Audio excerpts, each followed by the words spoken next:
અમારો મતલબ હતો કે અમે લોકોને એક પ્રીમિયમ એક્સપિરિયન્સ કરાવવા માંગીએ છીએ કે જ્યાં આગળ એ આવે અને એમને બધું જ અમારા તરફથી હોય ત્યાં આગળ એમને બધું જ જે બી પ્રોવાઈડ કરવાનું હોય અમારે પ્રોવાઈડ કરવાનું બધું એક પ્રીમિયમ એક્સપિરિયન્સ જે હોય એ અમારે કસ્ટમરને કરાવતો હોય અમને ક્લાયન્ટને કરાવતો એના માટે અમદાવાદમાં બી આ પ્રીમિયમ ગરબા થઈ શકે છે.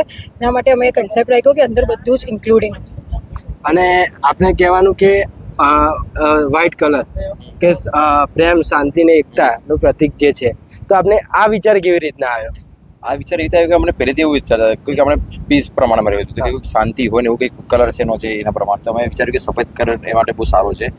તો અમે આવું વિચાર્યું કે સફેદ કરીને કરીને ગરબા કરીએ અને વ્હાઇટ થીમ પર બધાએ વ્હાઇટ જ કપડાં પહેરીને આવવાનું, સેમ ટુ સેમ લાગવા જોઈએ, એક સેમ થીમ હોય. તો અમને એવું લાગે ને પછી અમે આવું ઓર્ગેનાઇઝ કર્યું છે. અને આટલું મોટું આયોજન કરવું ઘણા ચેલેન્જીસ પણ આવતા હોય છે, તો આ બાબતે આપનું શું કહેવું છે? કયા ચેલેન્જીસનો આપણે સામનો કરવો પડે પ્રમોશન દરમિયાન કે ગમે તે રીતના?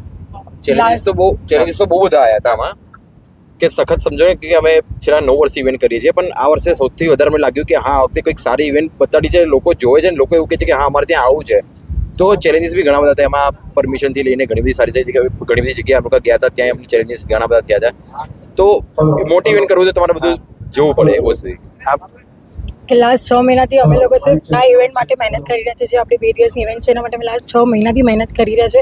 એક ચીઝનું નાનું વસ્તુનું ધ્યાન રાખ્યું છે કે ક્લાયન્ટને કોઈ પણ વસ્તુની કમી ના થાય એની અમે ધ્યાન રાખ્યું છે. અને સ્થળ પસંદગી બાબતે આપ શું કહેશો? કેવી રીતના આ સ્થળને પસંદ કરવામાં આવ્યું? બસ સ્થળ એવું હતું કે અમારે ગાંધીનગર ઇવેન્ટ કરવી હતી. એમાં ગાંધીનગરમાં સૌથી સારામાં સારી જગ્યા આ હતી, તો અમારે આ જગ્યા પછી પ્લાન કર્યો હતો કે